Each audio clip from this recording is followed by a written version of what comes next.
Hi everyone, welcome to another episode of the Songbird Sade Knits podcast. It's a podcast mostly about the beautiful, wonderful, soothing craft of knitting, but sometimes also about other crafts, mostly inspired by wool. My name is Mercedes and I'm coming to you from the traditional territory of the Mississaugas of the Credit First Nation of the Anishinaabeg peoples.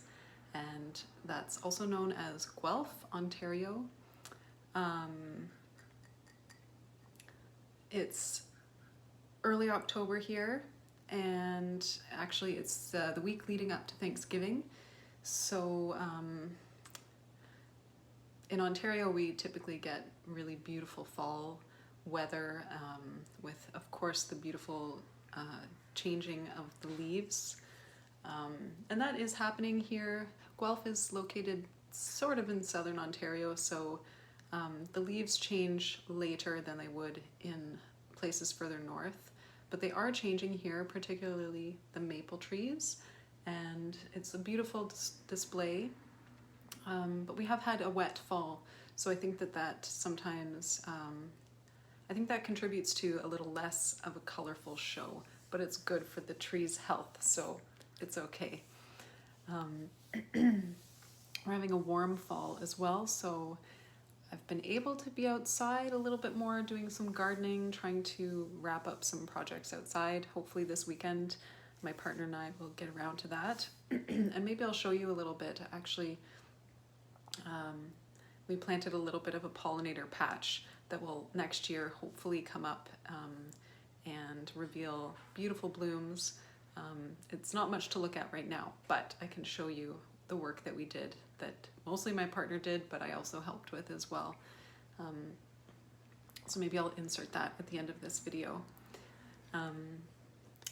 Yes, so it's the week of Thanksgiving in Canada, and I'm a florist. I work as a florist, therefore it's a busy week. Not the busiest holiday, but it is busy, so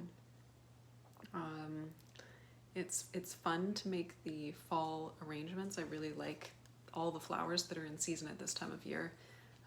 But yes, it's exhausting. And I'm recording this at the end of the day so that I can have my Thanksgiving Monday a little more freed up. So I hope I don't seem too tired. Yeah, but it's a nice thing to do, to just sit down and talk to you and to just indulge in all the wonderful things that I'm working on right now. So make yourself comfortable, and I hope that you are knitting something or working on some project and are able to just relax and join me for a little bit of time.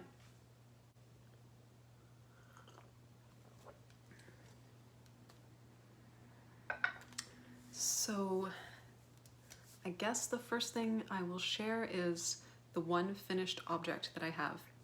I should mention, I just forgot to mention. So what I'm going to do, because I missed a podcast in September, what I'm going to do is do a harvest special. So this is part one of the harvest special. There will be another part in later October. I feel that I have quite a few things to show you, so it would be nice to separate that into two separate episodes.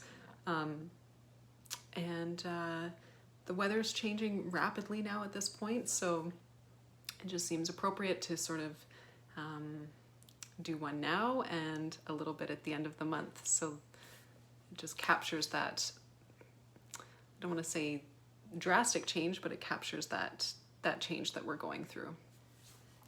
So so for part one, I'm just going to show you the one finished object that I have. I'm going to show you a couple things that I'm working on, works in progress, and I'm going to show you that lopapeza that in the last episode I showed you my mom purchased for me from the thrift store, but it needed some sweater surgery at the neckline. So I fixed that. It didn't take very long, so I'll show you that in this episode. And I will also show you some yarns that I've recently purchased for specific projects. because I'm really excited about them, and I will very likely cast on at least one of these projects between this episode and part 2. So hopefully then in part 2 I can show you some works in progress from those yarns. And so that's my plan for this episode. And the next episode, of course, hopefully something finished to show you, more works in progress. And I will also, I think, talk about some of my favorite yarns in the next episode. So you can tune in for that next time. So for today, I just have one finished object to show you. I've been knitting a lot, but on multiple large projects. So all I have finished is the Ranunculus by Midori Hiroshi. And I think maybe in a couple episodes ago I spoke about this. I'd actually knit this already, and I knit it too small. It's a pattern written for one size only, and you can of course adjust your needle size to get gauge so that it will eventually fit you. I didn't do a gauge swatch, as I never do, and I also didn't really read the Ravelry projects, so I just knit the whole thing, and it was too small. So I had to frog it and start again, and I just went up 1 full millimeter size in needles, and it turned out to be a good size. So that's what I did. It didn't take very long because it's knit at a very loose open gauge, and it's a cropped sweater with no sleeves. So luckily that didn't take very long.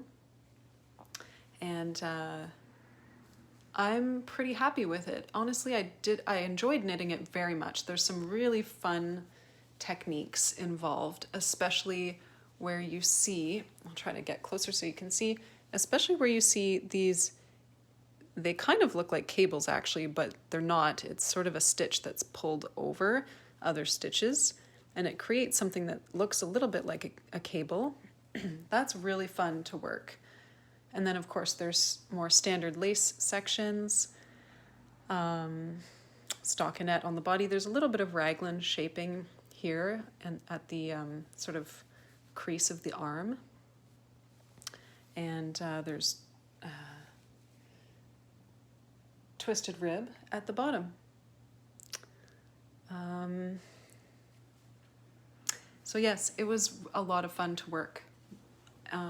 But I kind of was unsure of what it would look like when it was done. This isn't, I thought this isn't really my style, because I typically would wear more rustic knits. Yeah, more rustic knits, I guess. I love knitting with fingering weight or DK yarn. This is a DK, but it would typically be more woolly, at a tighter gauge. So I just wasn't sure that it would end up suiting me in the end, but I love it in the end. I've already worn it many times. It's one of those pieces that is so easy to throw over just about anything. So if you just want to add a little flair to your outfit, or you want to cover your shoulders or your chest, or I don't know. Mostly I would wear it, I guess I would wear it mostly as an accent piece, just to add interest to an outfit, an otherwise plain top or a plain dress. And I find a lot of use for this. So I definitely have plans to make more, but I'll probably, do some modifications, change it up a bit. So for now, this is the one I have. This is knit in Barocco Quechua, and it's a blend of merino, yak, and baby alpaca. So it's very soft. It has quite a twist to it as well. So it holds stitch definition well, and I believe it's just 2-ply, but I think because it's twisted so tightly, it does show off the stitch definition really well. And then, yeah. Oh, and I should say, so the pattern's written for 6mm needles. I knit this on 7mm because I'm a very tight knitter, but 7 seems to have given me the correct size. And the only thing I'll say is I must have made a mistake with the short rows. I've done short rows before, and I've never had any trouble with them. I think maybe it's just the way the pattern is written. It's line by line and written descriptively as opposed to logically, I guess you could say. It doesn't sort of set you up with, you know, this is what you're going to be doing and then continue doing that. It sort of, for the short rows anyway, it sort of lists each short row stitch by stitch. And I must have gotten confused somewhere or missed something as I was reading that. So next time I knit this, I'm going to condense that section of the pattern into something that's easy for me to just remember. And hopefully that'll fix the problem. So my short rows are just uneven. When I wear this, you can even see in the camera a little bit, it gets thin here, but over on this side of the sweater, it stays thick until almost the edge. And by that, I mean this section here is the short rows, and you can see the crescent that it forms thins out much quicker here than it does over here. And that's true on the back as well. There are short rows on the front and back, and you can see here the crescent is wide, longer, whereas over here it shortens much quicker. So maybe it's the twist of the yarn, or the twist, you know, the twist of the yarn combined with knitting in the round. Maybe it skews that a little bit, but I've never had that happen before with short rows in the round, so it must have been something that I did wrong. So hopefully I can fix that next time. And I'm just going to put this on for you. Hopefully you'll be able to see it a little bit better. So it's an oversized top. And if you haven't already, I did a little short video on this. Mostly I've said everything that I have to say about it now, but if you want to watch that just in a shorter version, I made a little project video on my YouTube channel just about this top in particular. So you can maybe get a different view of it. But that's what it looks like on. And I'll just stand up for you as well so you can kind of see.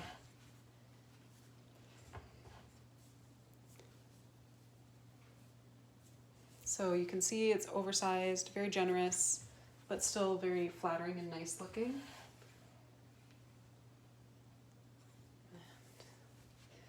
Yeah. So I'm very happy with that. And there are 2 options for the neckline. I did the wide neckline. And that's really nice for the summer, because if you're wearing a cute, you know, sleeveless top or dress underneath, it sort of reveals that.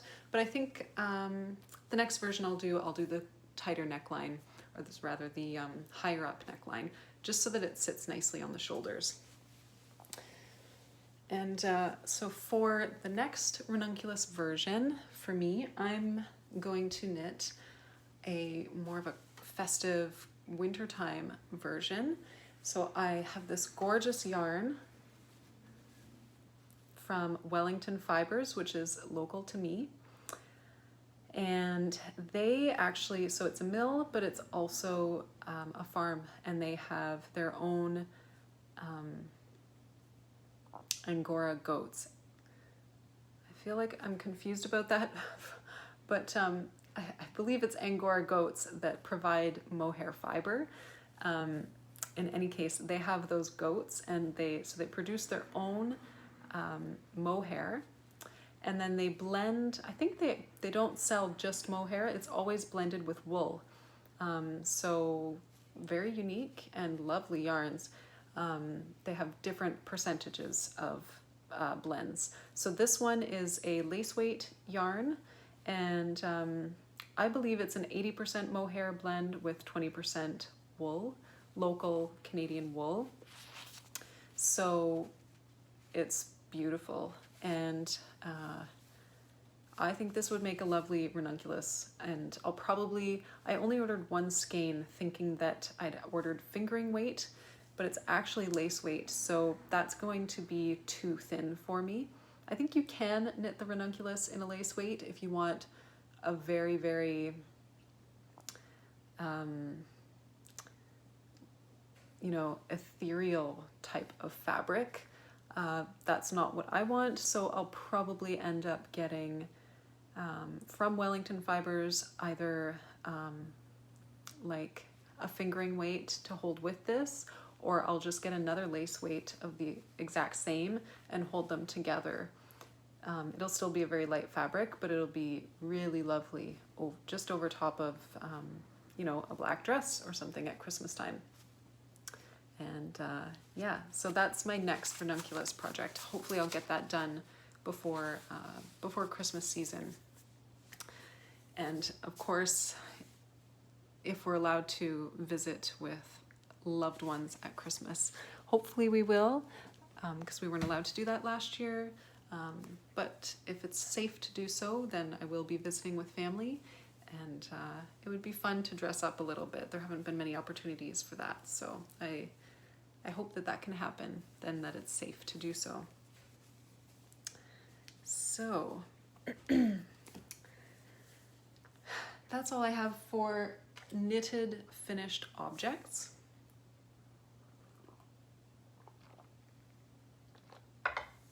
But I did manage to fix the neckline of that Lopapeza that my mom found at a thrift store. So I will show you that. Maybe I'll be able to insert a screenshot of what it looked like before. Maybe I won't. I don't know. We'll see. If I have a photo, I will certainly put a before and after sort of thing here. If not, you'll just have to trust me. So this is the beautiful Lopapeza that she found. Really fun colors. So the neckline used to, you can see, looks kind of like a normal neckline, right? Our shoulders are kind of, you know, it's tapered a little bit here and then it goes wide. And that's kind of what this does now. It used to go into a cone. So if I were to hold it up to my body, it used to, the neckline actually came up to here, and then there was all this like empty space until it hit my shoulders. So what I did was I just unknit, because Lopapezas, traditional Lopapezas typically are knit bottom up. So you can just undo the bind off edge, which is the neck. You can undo that until whatever point, and then you can pick up and knit again. So that's what I did. I believe I had to,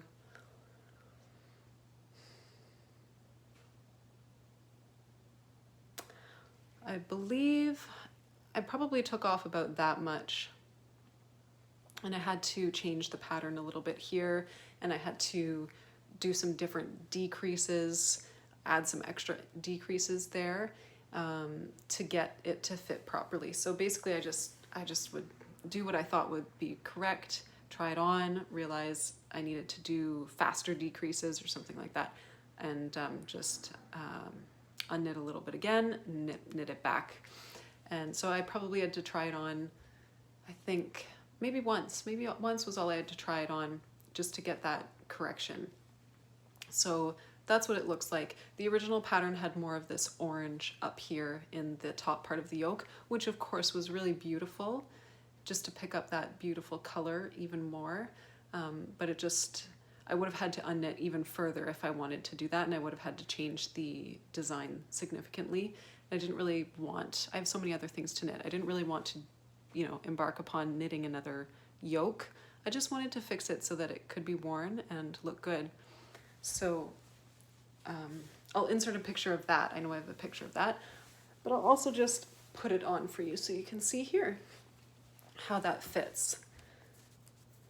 So it's such a lovely sweater. I'm so glad that I was able to fix it, and I kind of suspect that it was at the thrift store probably for that reason, is that someone knit it as a gift for someone and the recipient didn't know how to knit or didn't know how to fix that issue, and perhaps wasn't able to have the person who knit it for them fix it. So I'm glad that I could salvage this gorgeous sweater and make it wearable for me and for anyone else in the future who might get to enjoy this sweater.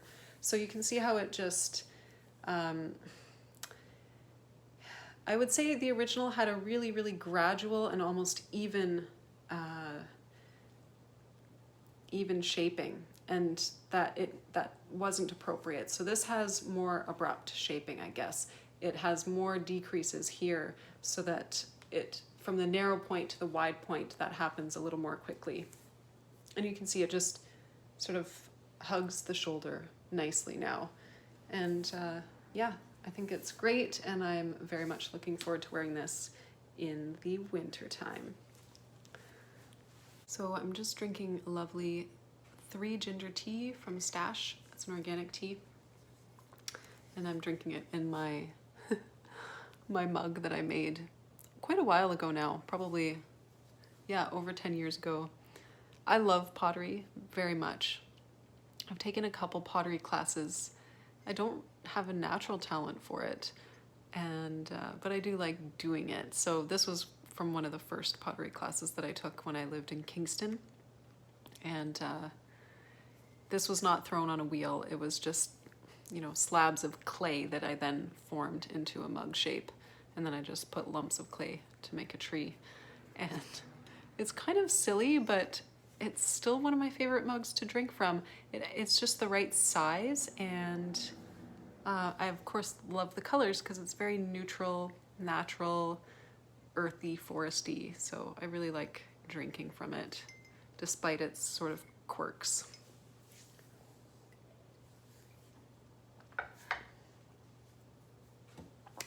I wonder if any other knitters out there embark upon other hand crafts like pottery or, I mean, crochet kind of, I'd be interested in knowing that too, but I feel that crochet is more similar to knitting, so there's sort of a natural, not necessarily, but there's much more of a natural relationship between knitting and crocheting, and a lot of knitters can do both, perhaps prefer one over the other, but usually can do both. But I wonder if any other knitters out there also find that they're drawn to other types of handcraft, and what those handcrafts might be. So feel free to say that in the comments if you would like.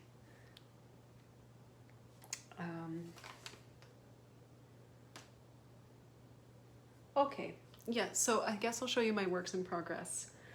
First, I'll show you the Woodford's cardigan, which I showed you a little bit of in the last episode. It's coming along. I have set it down. I'm working on 2 sweaters at the same time, so it could be much further along than it is, but I'm pretty happy with the progress. Basically, I just need to knit a few more inches on the bottom, and then I'm on to the sleeves, and then it's done. So I will do my best to show you this. So this is the back. It has this gorgeous braid detail that falls just below the shoulder ridge when it's worn on your back. So it just gives this lovely line to look at on the back. It's really lovely. And as you can see, it's a textured cardigan. So this is a seated rib stitch, and that's pretty much the all over texture. And then there's some other different textures at certain points, but mostly it's seated rib. And it is a dropped shoulder, so which will be more apparent once the sleeves are on. And this is the front. So from the front, you can see that there's a really, really lovely, also, oh, I think this one's broken rib. So this has a lovely collar, and it's a slightly different texture. This is a seated rib, I believe, and this is broken rib, or maybe this is seated and this is broken. I can't remember, but you can see they're very, very similar. They're related stitch patterns, just slightly different. You basically treat the wrong side slightly differently when you're knitting these. So just lovely, absolutely lovely. And then you can see on the bottom, there's that braid again, which continues all the way around the back. And then there's a skirt on the bottom. So after the braid, you're done with the broken rib stitch and you pick up just the seated rib, and the seated rib continues all the way around the skirt of the garment. So I'll just try to show you the back as well. See, so this beautiful braid goes all the way along, and then you have two different textures on the back. And I can try to show you what this looks like on. I'll do my best.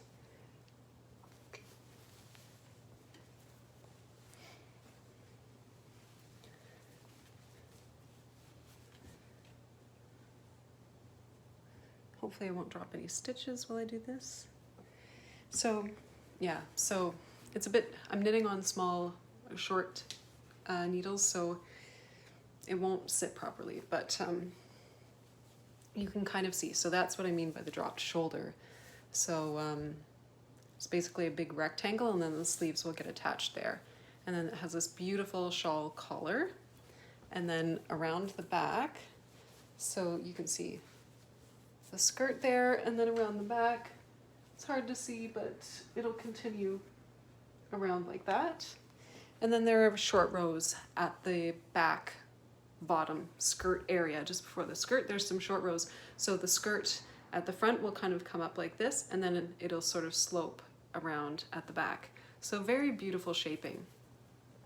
This has been one of my favorite patterns to knit, actually. I don't think I was expecting that at all, but first of all, the pattern is so well written. It's amazing. It's just so clear. It's complex, but so clearly written. It's wonderful to follow, just wonderful. And the knitting is really interesting as well. Just to be able to do those different textures. There's lots and lots of shaping as well. Very clever shaping in this garment. So there's very little sections where you're just knitting without thinking too much. So, I mean, for some people that might be a deterrent, but I will say the thinking that's required is not too challenging. It's more just a lot of, you know, knit for 8 rows, then do an increase or something like that, and then knit for another 8 rows and do that same increase again. So it's more that you have to keep track of where you are, as opposed to just knitting and knitting and knitting until you think that it's the right size. So that's it. Excuse me. There's a lot more concentration that happens around the neckline part, but you do that first. So that's kind of nice when you have the momentum and the energy to get started. You do the hard part first. And yeah, then it's just truly blissful knitting after that. I've really enjoyed this, and I'm really looking forward to knitting another pattern by Elizabeth Doherty, who is the designer. I've already purchased, I think, definitely 1, possibly 2 of her other patterns, and that's something that is said a lot about her, that her patterns are extremely well written and very interesting. So I can't wait to start another one of hers. So this is the Woodfords, and I knit this in a wonderful yarn that I've talked about before, which is the it's a single ply from Custom Woolen Mills. So it's a fingering weight single, and it's a soft spun, a mule spinner spun yarn. So it has a light spin to it, and it's just gorgeous. It's undyed, and I'm thoroughly enjoying this yarn and this project. And the other sweater that I'm working on that I sort of picked up in between the last episode and this one, just because I've had this yarn for probably almost a year now, and I just couldn't wait to get started on it. And I needed some color work. So I picked up my Let Lopi that I got for this beautiful design by Jennifer Steingast called Arboreal. So it's of course one of her yoked sweaters, which she's famous for. And yeah, I've been wanting to knit this for a long time. So I just decided time to pick it up. Instead of starting something totally new, go into my stash and get out the yarn for this gorgeous sweater. So it's knit in 2 different colors of Letlopi, which is an Icelandic yarn. And the lighter color here is called Straw, and it's sort of a warm, excuse me, it's not a white. It's sort of, it has flecks in it of like flecks of beige maybe, or flecks of a very light brown or honey color and more of a creamy white. So that color's called Straw. And then the darker color is called Rust Orange, I think, or Rust Brown. Maybe it's just called Rust, actually. It's, as you can imagine, a rusty orange color, so a burnt orange. And it's really beautiful too. It has some darker tones in it as well. All of the Lopi yarn is, well, most of it actually is very slightly heathered. Some is more heathered than others. Some is sort of tweeded a little bit, like with flecks of color. But even the more solid colors have a bit of a heathered quality to them. So they go really well together, and it also softens the colors a little bit and makes them look really natural, which I love.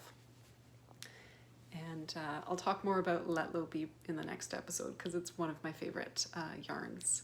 Actually, any Icelandic yarn, my favorite. So, but yeah, so that's the yoke part of the sweater. And I'm modifying the body and the sleeves. Not anything difficult, but for the sleeves, instead of doing decreases, I'm just knitting them straight so that they're kind of wide, and then at the end, they almost end up looking like a bell sleeve a little bit. So I've made mine very long, and I've added a little colorwork detail, and then I've given it a garter stitch edge. So it'll be kind of like, almost like a tunic, and almost like an outerwear sweater actually. And I wanted wide sleeves at the cuff so that I can wear my beautiful Letlopi fingerless gloves as well, that I love to knit with leftover Letlopi. So I just wanted lots of space to be able to put those on underneath. And then for the body, so I actually had knit the whole body basically to the end, did some color work, added that on, that's not in the pattern. I also added short rows around the back so that it would kind of go around my bum, and tried it on and it didn't fit well at all. So the original pattern, and I think most of Jennifer Steingass's patterns, or at least her older ones, call for waist shaping in the sweaters, and I usually don't do that. I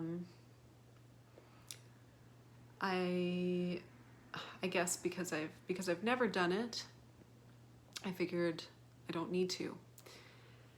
And so that's what I did with this one. I just knit it straight, but because it's extra long and because it does go over my hips, I realized when I tried it on that it does need, certainly needs hip shaping so that it sits properly on my hips, and it also probably needs waist shaping as well because it is really bulky and sort of blousy at the waist part in the back.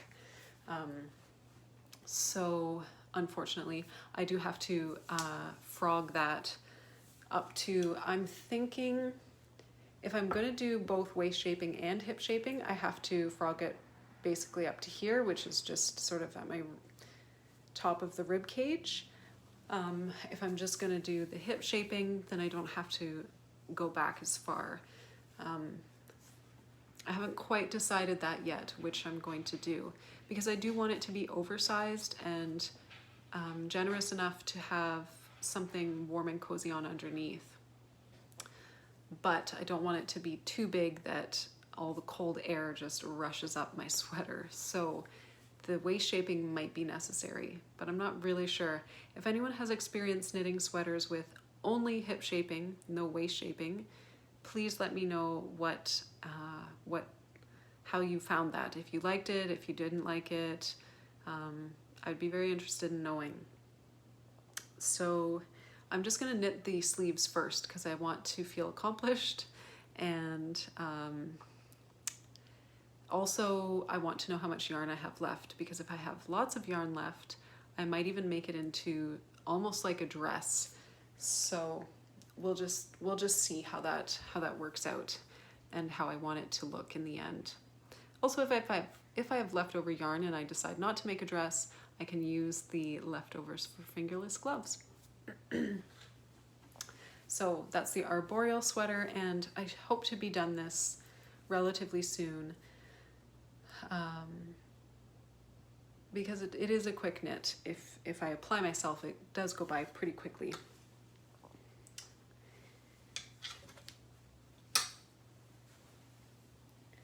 So that is it for works in progress and for finished objects. I usually don't like to show too much yarn that I've purchased.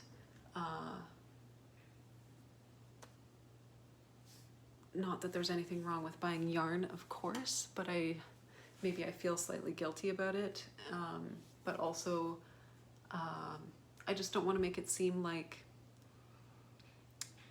for people watching, that it's commonplace to always have a stash of lots and lots of yarn to go to. I know lots of knitters don't do that. A lot of knitters just find a pattern that they want to knit, and they get the yarn for that, and that's it. And that's how they approach each and every project. And I actually used to do that, but I think what happened is my mind was so full of all different things that I wanted to make. And once I started making jumpers, sweaters, I just got really interested in making sweaters. And also, there's so many patterns out there, it can actually be overwhelming at times, but there are so many beautiful, beautiful patterns that, you know, it's very easy for a knitter like me to develop a queue of knits to turn to. And yeah, I guess also it can depend on how your energy works. Sometimes I want to think about knitting, but I don't want to knit. So I turn instead to the creative aspect of thinking about what kind of garment I am looking for, and the fun of, you know, scrolling through patterns or turning to my books and finding something that I really like, and then to dreaming about what colors I would want it in or what yarns I'm looking for. So those are all fun aspects of knitting as well. So yeah. So anyway, of course I do have a bit of a stash. I don't want to share all that with you, but sorry, my video ended there. So I'm back. Yes, I took some things out of my stash to, actually I'm not going to call it my stash because I feel negative associations with that word. So actually I mostly keep all of my yarn in baskets, or most of it is in what I use as my coffee table, which is a trunk. So out of my trunk I took the yarn that I purchased for a beautiful colorwork pattern, and also, I started by doing that, and then I realized that one of the yarns that I bought, the main color, wasn't going to be correct for the project. So I quickly tried to find a way to repurpose that, because I didn't want it just sitting in my trunk without a plan. So I like to have plans for everything. So I found a pattern that I've already purchased that I've been wanting to knit for a while as well, and they seem to be a good match. So I'm just going to show you the yarns for those two separate projects, and I will also post a picture of each pattern. Another interruption, sorry about that. Yes, I will post, as I'm talking about these patterns, you'll see a picture of the cover photo on the pattern so you can see the appeal. So the first project, the color work project that I was telling you about, is a beautiful design by Kristen Drysdale called the Marit cardigan. Very popular design, and so I've done color work before with mostly yoked sweaters like lopes, but I haven't done all over color work. So this will be a new technique, a new style for me, and I think it'll be really fun. And I'm going to approach it with patience and approach it, just more slowly, because I want to enjoy the knitting. And I find with color work, because I'm already a tight knitter, sometimes I can knit color work really tightly and it kind of is painful on my hands. So I want to approach this with a bit more of a calmness and patience, knowing that it doesn't matter when it's done. So I'll probably though cast on pretty soon, because I'm really, really curious to see how these colors go together. So what I have purchased for this is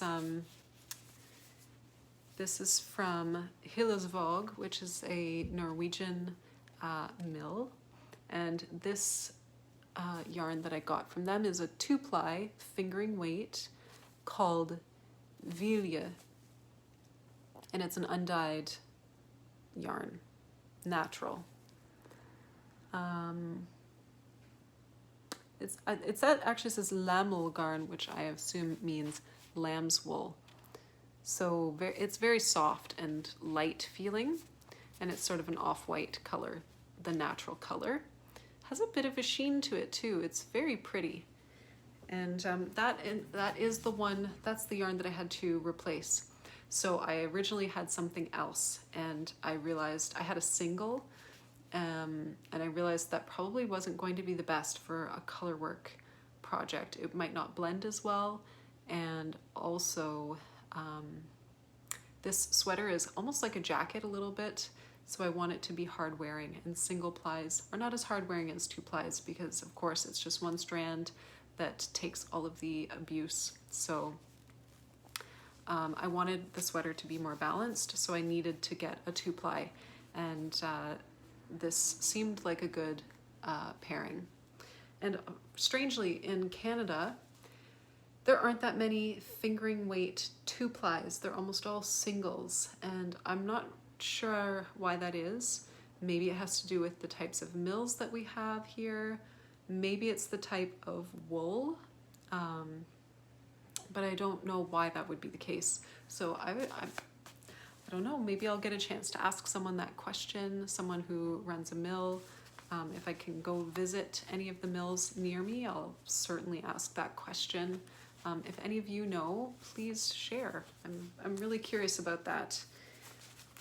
And then the other yarns that I got for this project are both from Rauma, which is I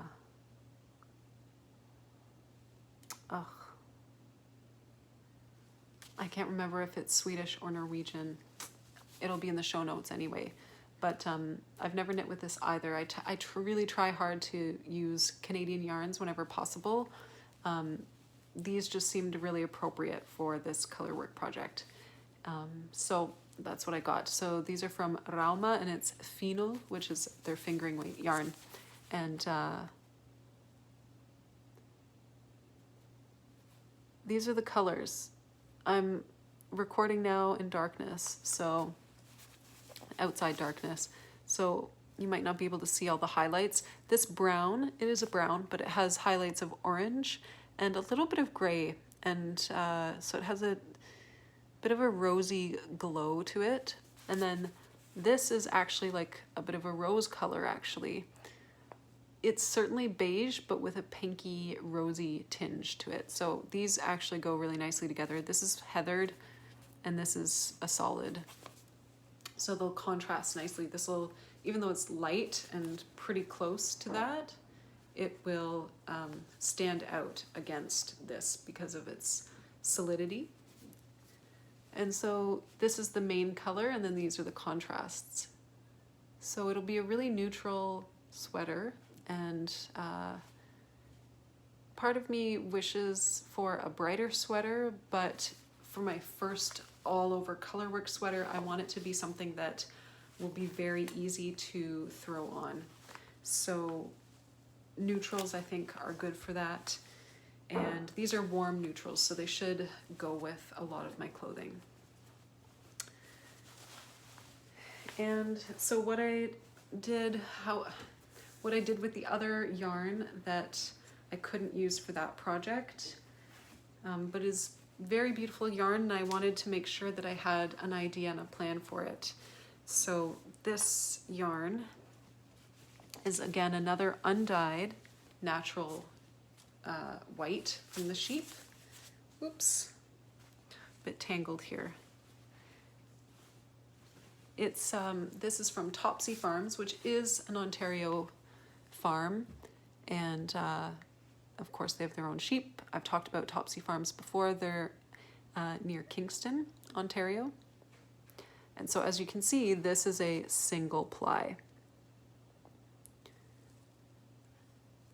It's gorgeous. It's very beautiful yarn. I just wasn't sure that it would be the right yarn for that colorwork project. So I took this and decided that it would work well for the Marie Wallen pattern called Muckle Row, which is a pullover. I think it's yoked. I don't know whether it's knit top down or bottom up. I don't know yet, but it is a yoke design, and it's oversized, and it's also knit straight with no waist shaping. So it'll be interesting for me to try that, because I've looked at the Ravelry projects and it looks great on most people. So I think as long as there's color work on the bottom, so it's all plain knitting and then there's color work on the bottom, as long as that's not too tight, it should fit pretty well. And I do like an oversized straight knit sweater, so I'm just going to trust the pattern on that one. I'm not going to add any waist shaping, despite my problems with the arboreal sweater that I'm knitting. I'm just going to trust Marie Wallen's pattern and knit it the way she's described. So as I said, it's a colorwork project, and it's with this yarn, with this single ply, it's going to be lofty and light and soft. But I also kind of wanted to make it a little more fancy, I guess. And also I thought maybe this yarn from Topsy is maybe a little bit light. It's fingering, but maybe it's a little thin. So I wanted to make sure that the yarn was thick enough. So I got mohair from Knitting for Olive. It's a mohair silk blend. They make claims of producing both the silk and the mohair ethically. So that I can look into that. That's something to look into. So that's nice. Anyway, so I got the mohair to hold with the Topsy Farms yarn. So this is quite yellow. A lot of natural wool is actually quite yellow. This one's really yellow. And I was hoping for maybe a mohair that matched a little better, but this is the colorway called Cream, which I thought would be more yellow, but it's not. It's quite a cool white. But I knit the tiniest swatch ever, and it was like an inch, and it blended really nicely. It toned. I thought it would look variegated, and it didn't. It just softened this yellow. It toned it down a little bit, and then what this did to the cream was just made it warm. So I think it'll be really beautiful held together. And I think a single held with mohair is going to be very beautiful. I think it'll be soft and airy and really lovely. That's my hope anyway. And I've never held mohair with something else before, so I'm very curious to see how this goes. I have a super rustic yarn here that smells of sheep, which I love, and is, you know, from a farm, local farm to me. And then I have this much more luxurious silk and mohair yarn here, and I'm just so curious to see how they're going to go together. So that'll be the main body of the sweater.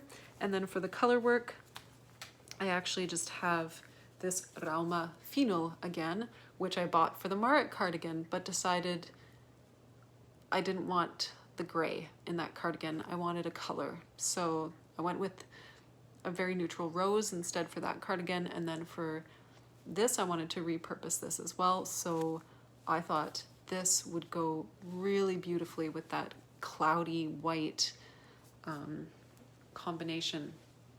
I think it'll just be this really lovely, comforting, light, airy sweater with this cloudy white on top, and then the little bit of color work on the bottom in this very soft gray.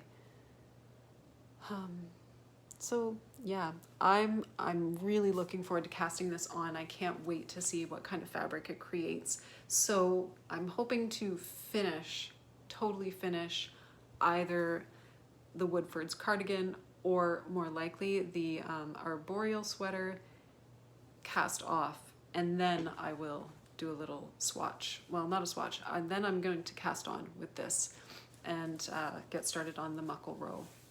So those are my projects to share with you, my works in progress and my hopes for the very, very near future. And I think that is all for today. So yeah, so thank you for joining me. Thank you so much for joining me. Welcome back to all those who've been following along, and a very warm welcome to all the new viewers as well. And again, I just so appreciate when you comment on any of my videos or ask a question. I love answering questions.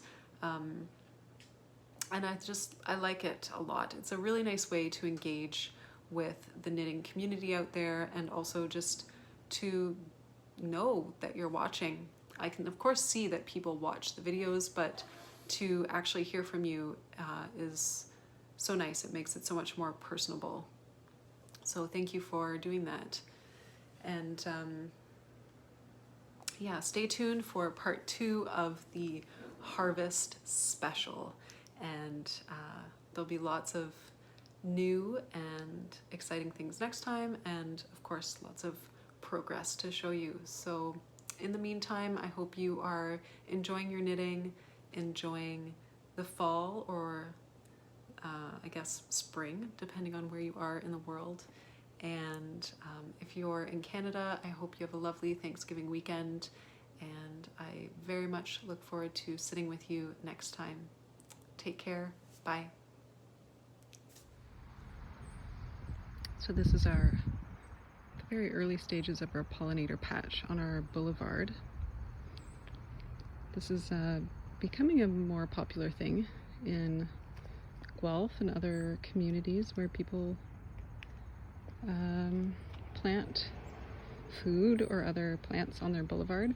We've chosen to go for a native pollinator patch, and actually there's a program through the Yorklands Green Hub in our city that supplies you with some plants. They supplied us with some of these plants here, and some advice on how to care for them. And so we planted the plants they gave to us, but we also planted a lot of other tiny seedlings to go in this area here. So we have some coneflower, blue lobelia, giant purple hyssop way over there, milk vetch. There's blue vervain in here as well. There's more stuff. There's Maximilian sunflower. Hopefully all next year they will mature and really start to look healthy. They're just seedlings right now. So that's our pollinator patch. We also we planted everything here. We planted a Kentucky coffee tree last year, lots of other native plants. There's black-eyed Susan there. There's also a sumac way over in the distance that you can see that we planted. We also planted some lovely grasses, native grasses. There's yarrow. This lovely plant is called gaura. It flowers for months.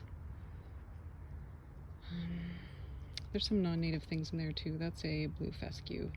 I just liked the color of that, and it doesn't spread, so not too worried about it. And then we put in a cedar rail fence just to give it a really rustic look.